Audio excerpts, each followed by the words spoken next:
This is CBS News Bay Area with Juliette Goodrich.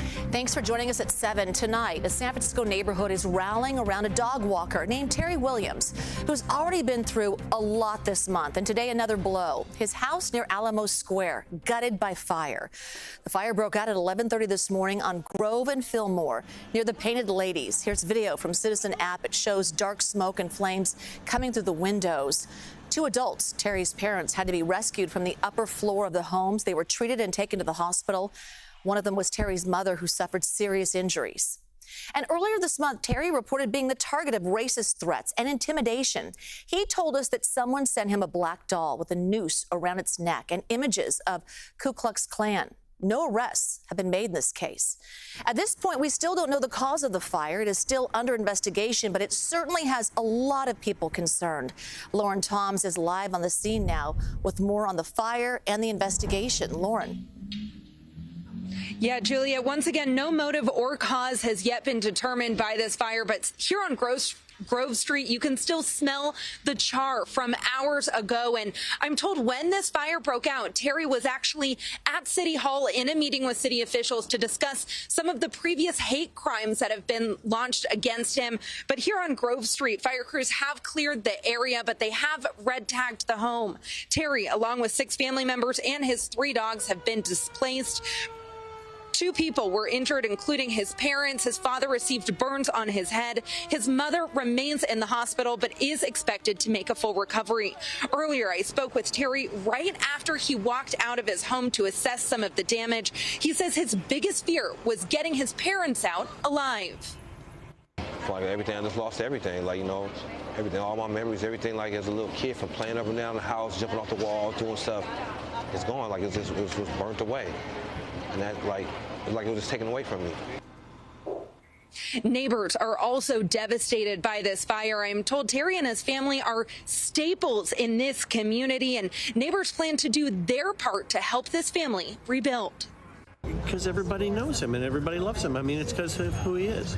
You know, he's a guy who's out interacting with a lot of people here and up at the park, obviously. And everybody loves him. And, you know, he's a great guy. Plus, he grew up here. His parents bought that building in the 1960s. Oh, it's devastating. I'm still in shock. Now, a GoFundMe page has been created to help Terry and his family rebuild. They're also being assisted by the Red Cross. And again, no motive or cause has yet been determined. This fire remains under investigation. All right, Lauren, hopefully they will get some answers. Appreciate that. I know cameras are set up there also. One of the people who showed up to the scene is Reverend Amos Brown, president of the San Francisco NAACP. And I got a chance to talk with him this afternoon at the scene. Brown has been helping Terry in the aftermath of the recent threats, and he says this should be treated as a state of emergency. All hands should be on deck to make sure that we bring this to a screeching halt and that this young man and his family will be able to live in peace. And this black community does not deserve living in anxiety. Now, since the hate crime incidents, Williams did install several security cameras, the community helping him raise money. And again, at this point, it's still too early to tell if those incidents were connected to today's fire. We will certainly keep you posted on the investigation. So we all know that California is an expensive state to live in, big time, and buying a home could be getting even more difficult. The average cost of a home statewide now over $900,000 for the first time, and that is according to the California Association of Realtors. Here in the Bay Area, that's even higher. The most expensive county is San Mateo, where the average price of a home is $2 million. And these are the counties where you can get a deal by Bay Area standards. Our Kevin Coe went to Solano County, the least expensive in the Bay Area, with why the price trend there is so different from the rest of the Bay Area. Come on in. Born and raised in Vallejo, Kathy Rojas has been selling homes in her hometown for the past 2 decades. It's a great house. It's 4 bedrooms and 2.5 baths. Including this one on Long Ridge Drive. So here is the family room. It's got a wood-burning fireplace. More than 1,800 square feet with enough room for a family and more. Come on, girl. but it's still waiting for an offer in what Rojas calls a quiet buyer's market. A year and a half ago, this wouldn't even been on the market for 7 days. It would have already been gone. But we're not seeing that right now. We're seeing a lot of buyers just wait. Things may seem calm, but the rise of home prices statewide continues. The statewide median home price went up 5.8% in a month and 11% in a year. This home in Vallejo is listed at $699,000, more than $200,000 lower than the statewide median.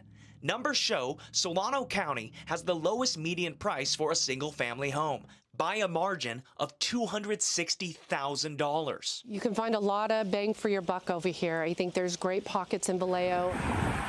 Vallejo still offers home buyers a chance to get a large home for a lot less, but Rojas says she expects prices to keep going up. And once interest rates change, 100%. Yes, because I feel like there's going to be a lot of buyers. Simply put, when interest rates go down, she expects buyers to flood the housing market. Hopefully, by that time, the prices won't even go up higher than they are right now.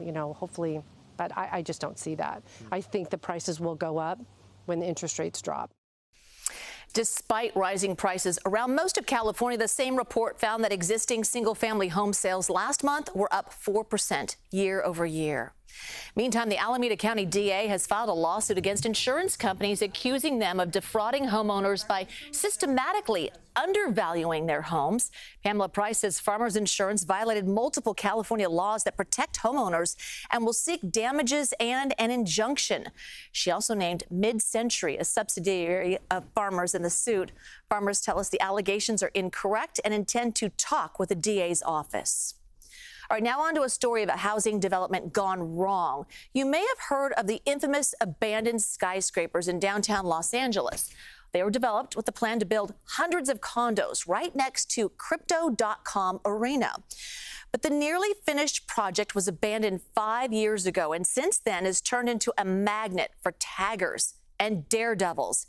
Well, the latest stunt, a daring tightrope walk between the two towers. So this guy, he tracked down the man in this video who detailed how he got away with it despite millions of dollars spent on security. This is daredevil and self-proclaimed performance artist Ben Schneider, known as Reckless Ben on YouTube. It's scary. So you get up there and you're like, wow. You can see him teetering along a 1-inch wide slackline tied between the infamous graffiti towers hundreds of feet above Figueroa Street. This is like the biggest canvas the world's ever seen. It's an area that's fenced up and filled with law enforcement. Given back in March, city council members agreed to allot nearly $4 million to clean up and secure the site. Schneider says he and his group were able to distract police to get in. My friend was filming a music video on the other side, and they were had crazy strobe lights. They were going crazy on a full drum set and guitars and stuff. So a lot of the police went to that side as we're hopping.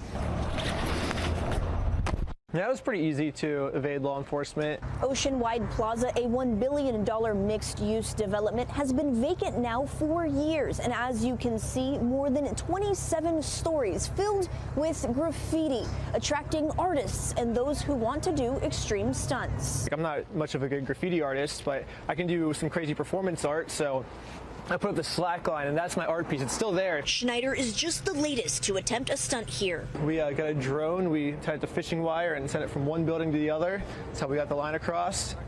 We estimate it's about 540 feet.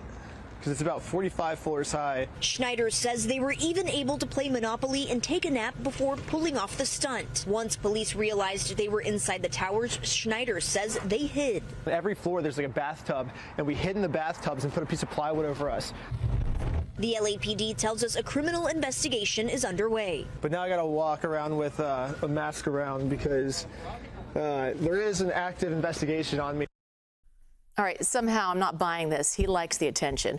Well, this month, the towers finally went up for sale. The city of Los Angeles really wants a developer to finish the project before the 2028 Summer Olympics.